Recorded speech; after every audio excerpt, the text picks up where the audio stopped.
Hey, I'm Grant with Grant's Game Rex, and welcome to my monthly video on the best games coming to retail. This month is a doozy.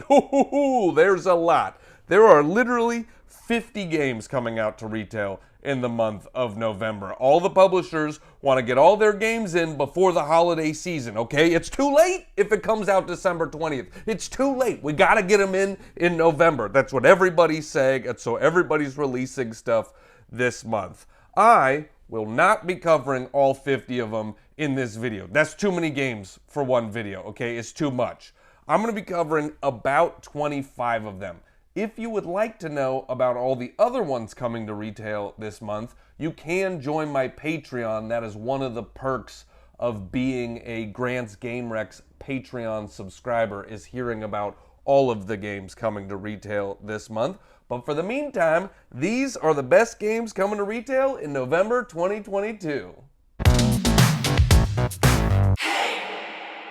25th Century Games is releasing Oh My Brain, which is a fun, clever card game. It's a small box game, and it's got really great zombie artwork, but it's not like intense and dark. I mean, you can probably tell by that cover right there. It's bright and fun, and it kind of makes fun of zombie stuff a little bit.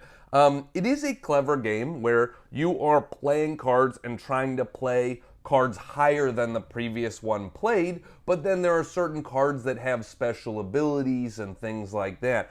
And one of the interesting things about the game is you will have cards in your hand and cards in your graveyard, your cemetery. You have a card holder down here, and so you have to work through the ones in your hand to get to the ones down here. So there's some strategy in which ones you put in your cemetery, which ones you put in your hand. That makes it a little different than other card games of this type. But, you know, it is really silly and fun, plays in about 15 to 20 minutes. So if you like card games and you want some sort of fun, light zombie artwork, then Oh My Brain is a good one. 25th Century Games is also releasing Gartenbau to retail this month. One of the coolest things about this one is just the theme and the artwork.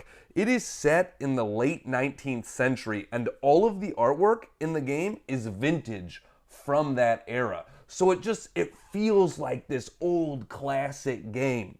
It is it's mostly a tile laying game, but there's a rondel element to it, and it's got some other mechanisms mixed into it, but it's mostly a tile laying game, and you are placing and laying tiles in a tableau to meet the growing requirements of drafted flower tiles.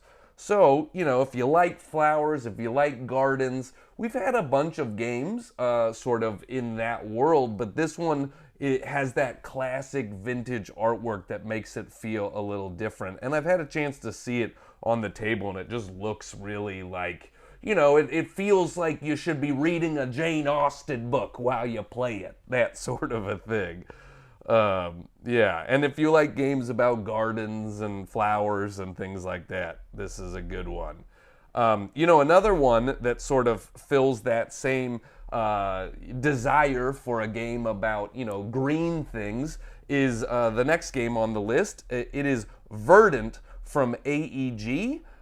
This is having a retail release. So this is both a collaboration between AEG and Flat Out Games, which is the same team that brought us Cascadia last year. And this game feels like a successor to Cascadia, both in just sort of the accessibility but also strategy of it, and also somewhat in the mechanisms too. In this game, you are, you know, in Cascadia, you had to draft a tile and a token at the same time, and they were associated with each other. Well, in this game, they use that similar thing where you are drafting a token and then also either a plant card or a room card, and you are building a tableau of plants. You know, how do you get different plants in different areas and different rooms, that sort of stuff. You are trying to build up your cozy home of house plants. I do like the games that Flat Out Games and AEG make together because they do have that really good mix of I can teach this to anybody. This is really accessible. I can play it with people who haven't played games before, and yet there's still a deepness to the strategy that makes me want to play it again and makes me want to figure it out more. And again, this one's like a puzzly game and stuff. This one also plays up to 5 players, which is nice. I feel like so many games play 4 players, and it's nice to add in that 5th one in there. So if you like the look of that, that's Verdant from AEG. Atlas Games is releasing a game called Weird Little Elf, and I love that name, okay? I want to be a weird little elf. I'm the kooky elf in the shop that's like, do we want to make toys or are we going to dance, huh? We're going to have a dance party in Santa's workshop. And, that's not what this game is about, but it makes me think of that when I think of Weird Little Elf.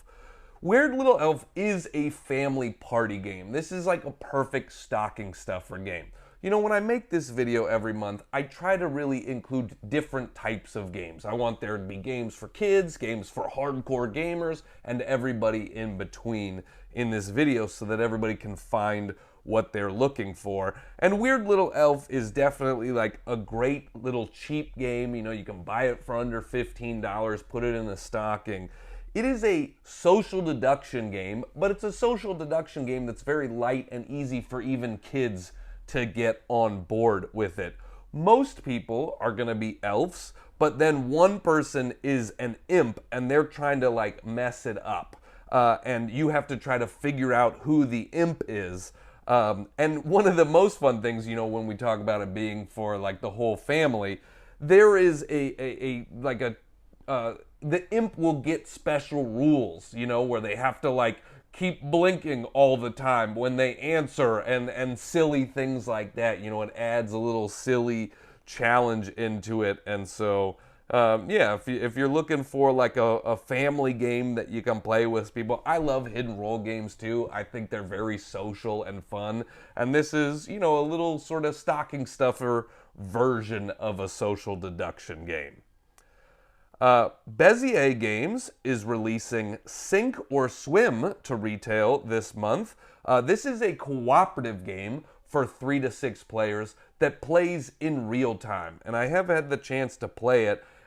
The theme of the game is that you are synchronized swimmers and you are playing cards to simulate synchronizing your movements with other people at the table. I don't know that theme comes across like super strongly. It does come across in the sense that you really do need to synchronize with everybody else. If you don't work together, you will not be winning this game.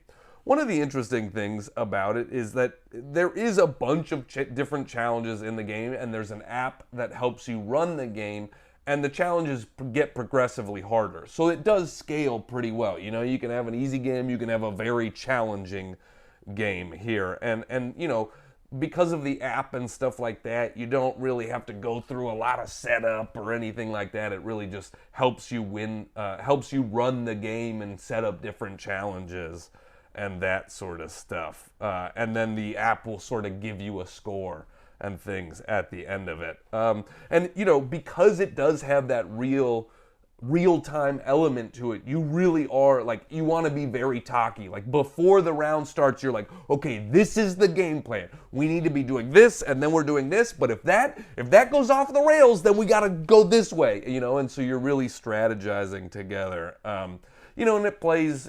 It's one of those games where like you could play one challenge and probably play that in 10, 15 minutes, or you could play a bunch of challenges and play it a lot longer than that if you're having a good time. That is Sink or Swim.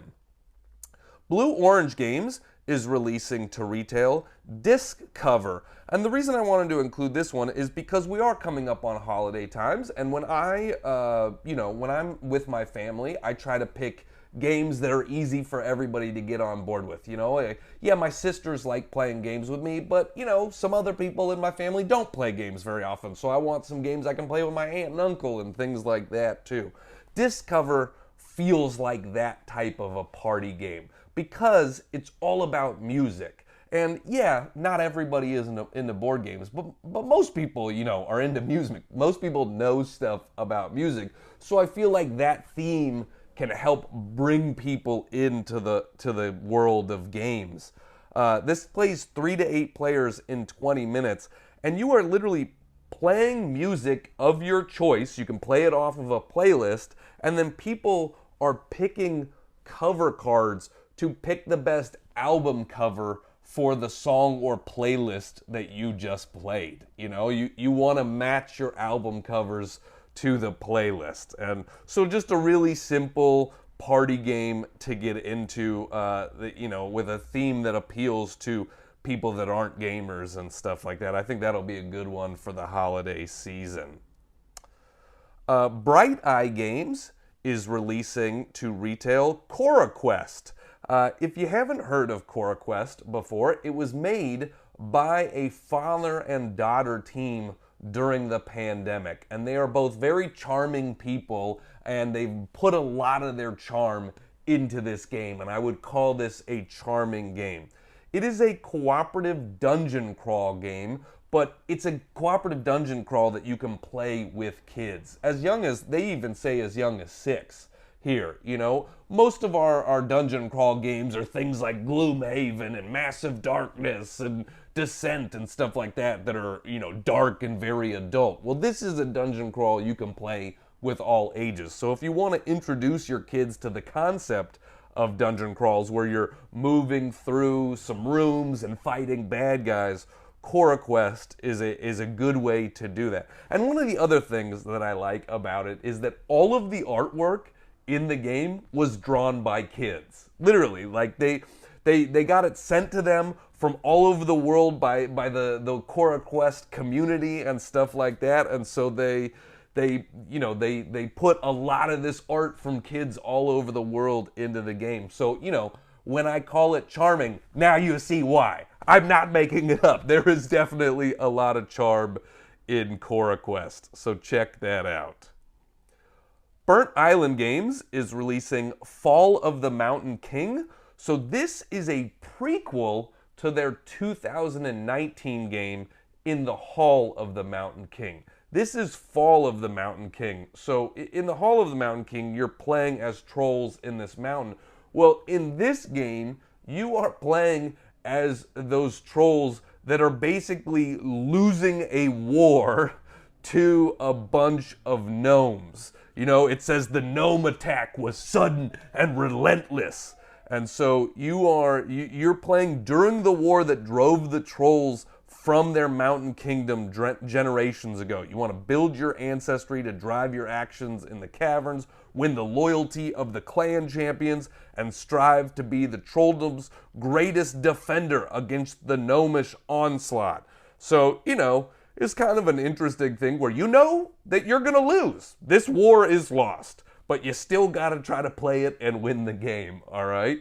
This is, one of the things I've heard about this game is it's got a real big mix of mechanisms in it. The main mechanism is probably area control. I don't know why I said probably. The main mechanism is area control. It is definitely area control. But there's a lot of other stuff in the game. There's action points, there's drafting, there's lots of things that you can do in the game. This one, is a decently complex game for all the strategy lovers out there. It's a 3.5 right now on BGG's complexity rating. And, Burnt Island Games, I've just really liked a lot of the stuff they've done. They're good at creating cool worlds and stuff like that. So, Fall of the Mountain King, a prequel to In the Hall of the Mountain King. Simon, in association with Asmodee, is releasing Monolyth, and this is from Phil Walker Harding, who is one of my favorite designers. If I had to talk about, my top designers out there, Phil Walker Harding is definitely up there because I feel like he just has a really good grasp on fun. It's maybe not every one of his games, you're not going oh my God, this is the most unique thing I've ever played. But every time I play one of his games, I'm like, man, I just had a great time. he just gets what's fun, you know? He's done some, a lot of games that you might have heard of, very famous games such as Sushi Go and Baron Park and Gizmos, and one of my favorites was Super Mega Lucky Box. And so Monolyth is, and I feel like Phil Walker Harding also does, not only does he do fun games, he also does games that have strategy to them, but are also very accessible, and I like that about his games. And Monolyth feels like the same thing. It is a 30-minute playtime game, and it's got a lot of table presence. There are these big, chunky polyominoes, not polyomino tiles, like three-dimensional polyominoes, and you are using those big polyomino stone blocks to create a big cube, but you're going to create patches of particular colors and complete levels and create structures that match patterns and all that sort of stuff. So it's a real three-dimensional, spatial puzzle, if you will. So if you like spatial puzzles, then this one seems like a pretty fun one there. Yeah, that's Monolyth. All right. Next up, we have Coyote and Crow is releasing Naasii. The full name is Naasii, a Coyote and Crow dice game. So Coyote and Crow is an RPG, and this is a standalone game, but sort of set in that same world. It's a push your luck style dice rolling game. And, there's some aspects of it that feel like Yahtzee, but it also brings in some very unique aspects to rolling dice, too. Because you are trying to get either runs of 3, a 5, 6, 7, or sets, 3 tens or whatever. And so you are rolling, and then you can push your luck and add dice to your pool to try to keep rolling and get those things that you need.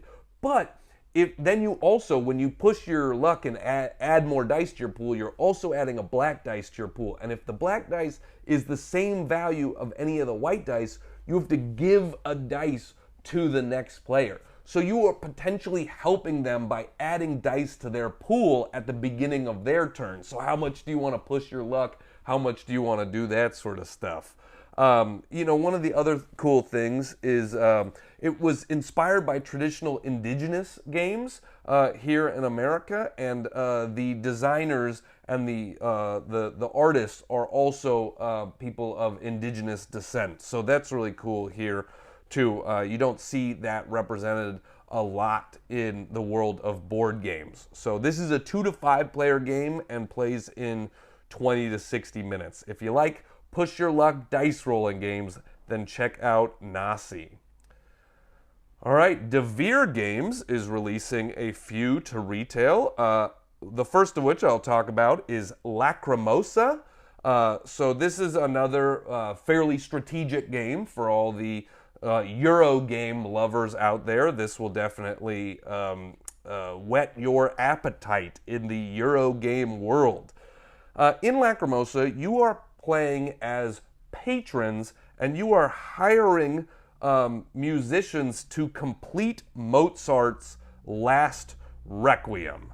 And so it's all about, hiring different musicians. There's a lot going on. There's a lot of different options, a lot of different mechanisms in the game. But that theme is what sets it apart. I spent last weekend at BGG Con in Dallas, and this is definitely one of my buddies, James. This was his game of the convention. This is the game he liked the most, and he's a guy that plays a lot of games, and a person whose opinion I trust. So if you like Euro games, then Lacrimosa is a pretty good one in that world. And a lot of options and cool theme about composers. That's not a theme we've seen done well that often in the world of board games. So Devere is an interesting company because they release some big strategic games like Lacrimosa, but they also do some very small pocket games. They have a pocket game series of card games that are in boxes about this big, and I've loved some of their games in that pocket game series. Ouch was super fun, Walkie Talkie. They're releasing 2 more games in that pocket game line. And the first of which is called Winter. Winter is a two-player only abstract game that's very thinky. You are basically putting these, kind of snowflake cards down, and you are building out an area, but it's not enough to build it up. You're going to build it up, score points, and then tear it down and score points too. So that's the unique aspect of the game, because when you're removing cards, maybe you just help somebody else. So it's very thinky about how do you remove something to help you and not the other player, and that sort of stuff. Plays in like 15 minutes, but for a 15-minute card game has some of the most like brain-burny strategy that I have seen in that type of a game. So the other game they're releasing in their pocket games line is called Regine. This is a betting and bluffing game that is done all with cards, and there's a lot of player interaction, aka a bunch of backstabbing in this game. So they literally say the interaction among players is constant, and the majority of the effects on the cards affect the hands of your rivals. So you will be playing cards down, and all of those cards have special abilities, and they mess with other people. And so, one of the things you're trying to do, one of the interesting things about the game is you can essentially close hands. So you're like, nobody can draw any more cards, nobody can do anything like that, and you're stuck with the cards you have. So then there almost becomes a memory aspect of like, oh, I remember what special ability card you had. I'm going to try to outwit you when we're playing cards here. So yeah, it's a super fun card game with a bunch of backstabbing in it. That is Regine. All right. Next up, we have Direwolf Digital is releasing Clank Catacombs. This is one I had a chance to play at Gen Con in its entirety this year, and it's great. Okay, if you know anything about the Catacombs, about the Clank world, this feels very much like a Clank game, but it turns it into sort of a dungeon crawl style of a Clank game. Rather than having a full board that's just out there that's sort of set, instead you are putting out tiles. And so you're building the board as you go, as you explore. And that just really works well for the Clank world. So in the original Clank, you're sort of running into a dungeon, grabbing a bunch of stuff, and trying to get out before the dragon wakes up and burns you to a crisp. Well, this game almost has more tension because you don't know where stuff's going to come up. You're exploring and you're like, okay, reveal that next tile. Is it going to be what I need? Ah, no, it's not. Okay, I got to keep going. And so I love that tension in the game of how the board comes up while you're playing it. It still has all the stuff you like about Clank, where you're building a deck and trying to make your deck stronger so you can move faster or grab more stuff, grab different treasure. It's really, really fun. And, it's one of those ones where I feel like if I play this, I don't know how often I'm going to play the original Clank game, because this one just adds such replayability to it, since the board and the problem to solve is different every single time. And also in original Clank, there could sometimes be this problem where somebody could just get in and get out and kind of screw you over really quickly, if they got in and got out. And this game doesn't really have that. It doesn't have, when the first person gets out of the dungeon, there's not 4 turns counting down anymore. So you have a little bit more time to do stuff. The only thing is, you're going to still be adding your cubes to the bag, and so you could still get screwed if you don't get out of the dungeon, but there's not that quick countdown anymore, which I also like. So Clank Catacombs, if you haven't played Clank before, this is a great place to start. You don't need to go back to original Clank, but if you have played original Clank, I think this offers enough new stuff and is super fun that you're going to want to check it out as well. Fantasia Games and Asmodee is releasing Endless Winter to retail this month. So Endless Winter, probably the most anticipated Kickstarter over the last year, I would say. A lot of people backed this Kickstarter, a lot of gamers really excited to get their copy of Endless Winter, and most of them have gotten it, and so now it is coming out to retail. So You know, it might not have all of the cool, fancy stuff, but it's still got a lot of stuff in it, and it's still going to be really great. And so, yeah, you might not have all the Kickstarter upgrades, but it's still worth checking out. At its core, Endless Winter is an interesting... They wanted to make a very unique game, and so they call it a novel blend of mechanisms, and what they're trying to do is sort of combine worker placement and deck building in a unique way. You know, we've seen some worker placement deck building games in the past, but in this game, each round, players send members of their tribes to various action spaces and then pay for the actions by playing cards and spending resources. So, yeah, it's got a bunch of different stuff in there, and it looks really, really fun. Definitely also another, you know, highly strategic and decently complex game. Though I don't know I would call it heavyweight, I would call it medium plus here. So if you want to, you know, build up your old Paleo-American civilization, you can do it here with Endless Winter. Funko Games is releasing multiple games to retail this month, but the one that I wanted to highlight in this video is Schitt's Creek Love That Journey party game. So Schitt's Creek, Netflix show I really loved. And one of the reasons I loved Schitt's Creek is we have seen a lot of shows about like rich people going, like losing all their money and being jerks about it. Well, Schitt's Creek is a show about rich people who lose all their money, but they're not jerks about it. Yeah, they get stuff wrong, but they're generally and genuinely trying to be part of the community. And I love that sort of positive spin on the game. And so this is a party game that uses that Schitt's Creek IP with the world, the characters, all the people that you love. I love that show, so I want to check this one out. In the game, there will be a card that comes up, and you have to decide what you're gonna do. Oh, you know, would you do this or would you do that? And then people vote on what they think you're going to do. If they get it right, they move forward on the track. If they don't get it right, they don't move forward. And so, you know, there's all that social aspect of like, what? I thought you were gonna pick this one. Why'd you pick that one? Oh, I'll tell you why. This is why this one's right. You know, so it definitely gets a lot of socialization in there. And it's just an easy, fun, quick party game to play based on the Schitt's Creek IP. All right, next up we have Hachette Games is releasing Turing Machine.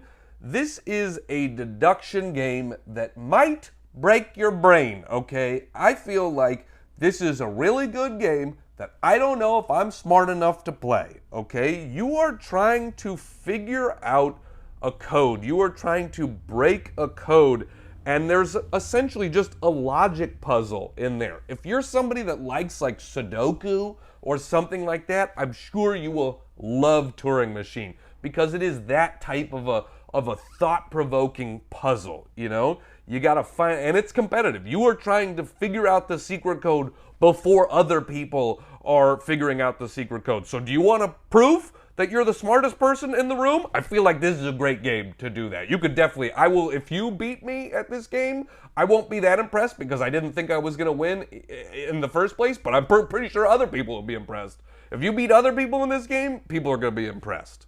So yeah, if you want a very thinky deduction game that plays quickly, it only takes about 20 minutes to play, then check out Turing Machine.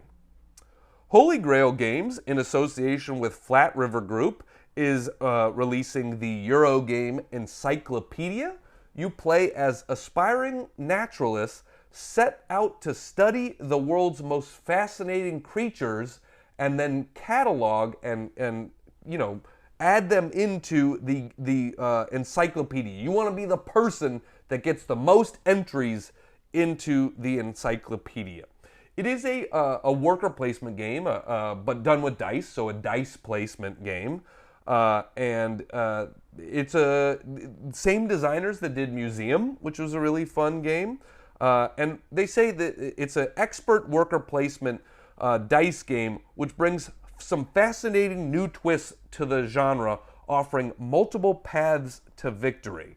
It offers a multitude of ways to counter the random elements of your dice rolls. So if you are somebody that likes dice placement games, which I do, because I love dice placement games because there's a lot of strategy, but there's still that exciting moment of rolling the dice, you know? When it's just a straight Euro, to me, sometimes it can be a little dry. I want to have some excitement in my game, and rolling some dice definitely adds that. So that is Encyclopedia. Flat River Group, in association with Horrible Guild, is releasing Evergreen. So this is another game. We've had a few games in this video already about sort of the natural world and plants and things like that. Evergreen is, rather than making it about a specific plant or flower, it's about creating a world. You are trying to make a planet as green as possible. And one of the coolest things about the game is everybody has these player boards where you can be putting these wooden pieces, these three-dimensional pieces into it. So it definitely has some table presence. It looks cool on the table. You are choosing biome cards from a common pool to determine which area of your planet you'll develop in a round. And then the cards not chosen make those other regions more fertile and more valuable in the future. So, you know, you want to plant trees, you want to plant bushes, you want to place lakes, you want to do all that sort of stuff and just make a vibrant natural world in Evergreen. I like that. I like the natural world, you know? Yeah. This mustache, I got to be outside sometimes. You got to put me in nature with a mustache like this. Next up, we have King of Monster Island from Yellow and Flat River Group. So this is set in the world of King of Tokyo, but it is a standalone game. You don't have to have played King of Tokyo, but if you like King of Tokyo, then this is definitely one to check out, because this is also from designer Richard Garfield, who designed King of Tokyo, amongst other stuff. This uses sort of the big monsters, you know, the big standees and the dice rolling that King of Tokyo has in it, but instead it makes it a cooperative game. So now, instead of fighting other monsters, there is a big boss that's coming to the island, and you are joining forces with the monsters to fight and defeat the big boss.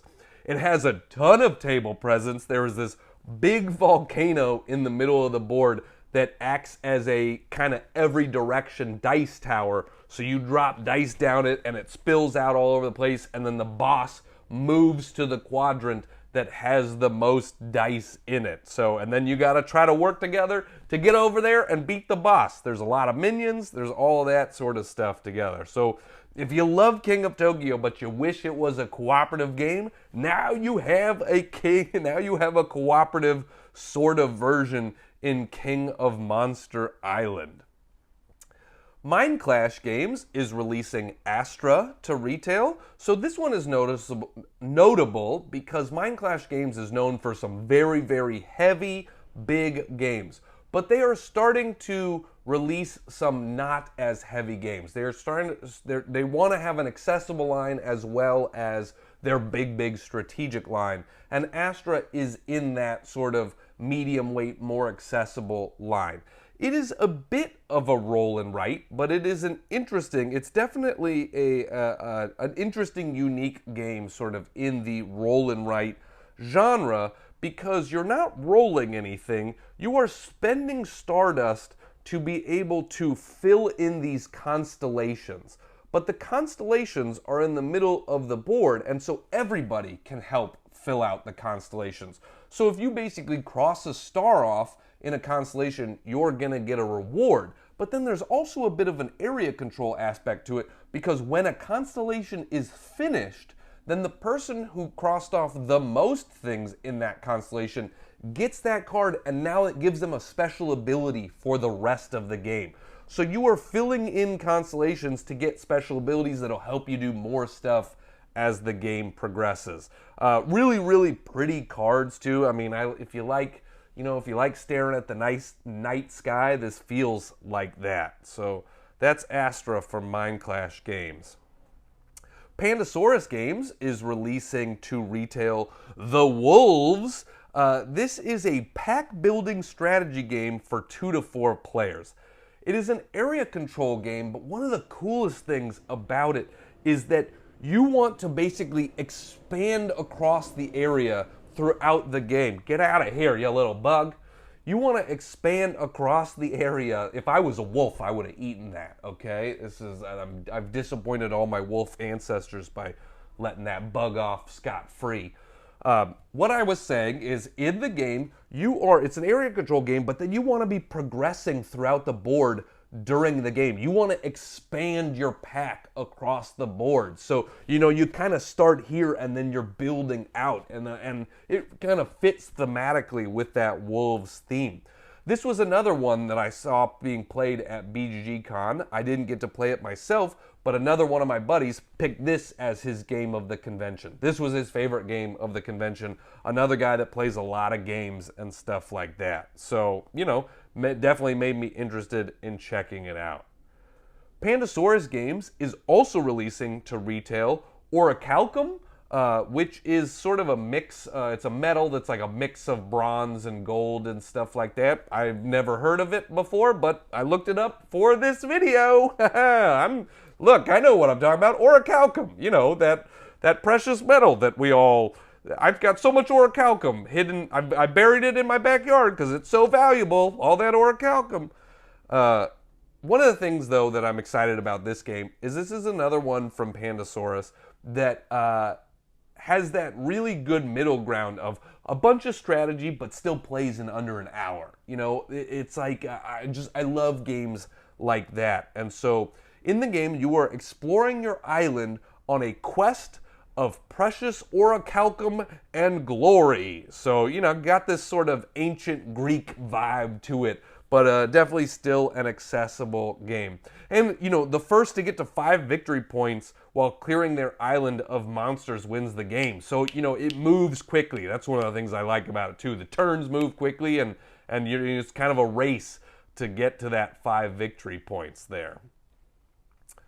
Pearl Games is releasing Time of Empires to retail this month. This is a civilization building game where you are trying to build your civilization, but you're doing it in real time. That's what makes this game different than other civilization building games. So you have 2 30-second sand timers, and they are triggering your actions, from expanding your territory, building wonders, discovering new technologies. You can't do everything because you have a limited amount of time, so you're trying to do stuff quickly and protect yourself from attacks from other players and that sort of stuff. So, if you want a frantic civilization building game, then check out Time of Empires. Portal Games is releasing Brazil Imperial. This is a empire, a civilization building game that is not real time. So if you'd rather have one that is not real time, then check out Brazil Imperial. They were trying to make a unique game here, and I think they succeeded because what they describe this as, they call it a Euro X game. And what I mean by that is it combines Eurogame elements in which you collect and manage resources and 4X game elements in which you explore, expand, exploit, and exterminate. So, again, it's a Euro game, but it's a Euro game that maybe has a little bit more player interaction and stuff like that because you're going around, you're exploring, you're expanding, you're exploiting, all of that sort of stuff. So this is a 1 to 4 player game that takes about 2 hours to play at least. So 4X Euro game, it's a new thing. Check it out. You like a combination of those two things? Then this is a game for you. Renegade Games is releasing to retail G.I. Joe Mission Critical. So Renegade has been doing a lot of sets in a G.I. Joe deck building game for the last couple of years. This is not part of the deck building game. This is a standalone. It is a miniatures game, actually. It's a cooperative miniatures game. and you play as a team of G.I. Joe heroes, and you each have your own unique combat deck, so there's some asymmetry in the characters, and you are working together to defeat the forces of Cobra. Get out of here, Cobra. We're G.I. Joe. We don't like you. You're trying to take over the world? Not on our watch. You know, so if you want a little, and they got little cool G.I. Joe miniatures, you know, so if you like G.I. Joe, well, now you can have them. You can have, you know, can you substitute in your old G.I. Joe action figures? I mean, probably. It's up to you. You do whatever you want. If you buy that game, it's yours. You can do it however you want, you know. Smirk and Dagger is releasing to retail. Boop! Yeah, this is one of the most adorable games you will ever play. It's a game about cats. You are controlling cats, and you are trying to boop your opponent's cats off of a bed and then line up your cats in a row. If you can get 3 cats in a row, you win. One of my favorite things about the game is the board literally looks like a bed. You know, you flip the box over and you put the board on top of it, and it is a squishy quilt, so you feel like there are a bunch of cats on a bed, and there is nothing cuter than a bunch of cats on a bed. It is a 2-player only game that has that sort of like checkers feel, but a little bit more strategic than that. You know, it's that abstract feel, but with a fun theme to it. So yeah, if you're looking for like a 2-player game you can play in 20 minutes that has some nice strategy and a lot of adorableness, then check out Boop. Underdog Games is releasing to retail HerStory this month. So in the game, you are trying to write a book to tell the stories of remarkable women of history. So I love that we're at a point right now in board games where we have all different things represented in themes and stuff like that. And this is a great example of that. You know, you can learn so much about really important historical women in this game. And there's also, a fun engine building set collection game to it as well. It's not just about the education of learning about these women. There's a fun engine building game in there too, and as a bonus you also get to see a bunch of these women from history in it. So it comes with 120 oversized linen finished cards with beautiful illustrations of featured historical figures and then stories about their lives on the back of the card. So I don't know, that's really cool. I love that. WizKids is releasing multiple games to retail this month, but the one I'm going to talk about here is Atlantic Robot League. This is a wild and crazy game. There is a board of a bunch of robot tiles, and you are moving robots around the board to destroy other robots. And you have to bet on which robots you think are going to win before the round starts. And it's like, you have no idea. You're like, I'm pulling for this guy. I don't know why, but I'm hoping this guy wins. And then just robots are going all over and destroying other robots. And you're like, I didn't get that right. And so there's a bunch of different things you can bet on. You can bet on, which robot team is going to survive the longest. You can bet on which robot team is going to have the most kills. All of that sort of stuff. It plays really quickly. It's 20 minutes. Not a ton of strategy because it's all changing so much. So it's kind of just like pick some stuff randomly and hope it works out for you, but have like a wacky, silly time while you're doing it. So that's Atlantic Robot League. I had a chance to play that one at BGG Con, and it was very dumb and silly and fun. So that's what I got for you. Those are the best games coming to retail in November 2022. Like I said, there are a ton more games coming to retail this month, and I'm sorry I couldn't fit everything into this video. I don't want this video to be 2 hours. I'm exhausted already, okay? If you want to see more about those other games coming to retail, feel free to check out my Patreon. I've got a link in the video description, and I hope you found a game in this video that you're excited about. I hope some of these make good holiday gifts for you or a loved one.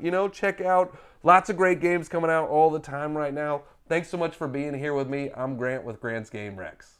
Oh, I also forgot to say I have t-shirts now. I made t-shirts. It's the first time I've had any t-shirts or anything like that. So I've got 4 different designs.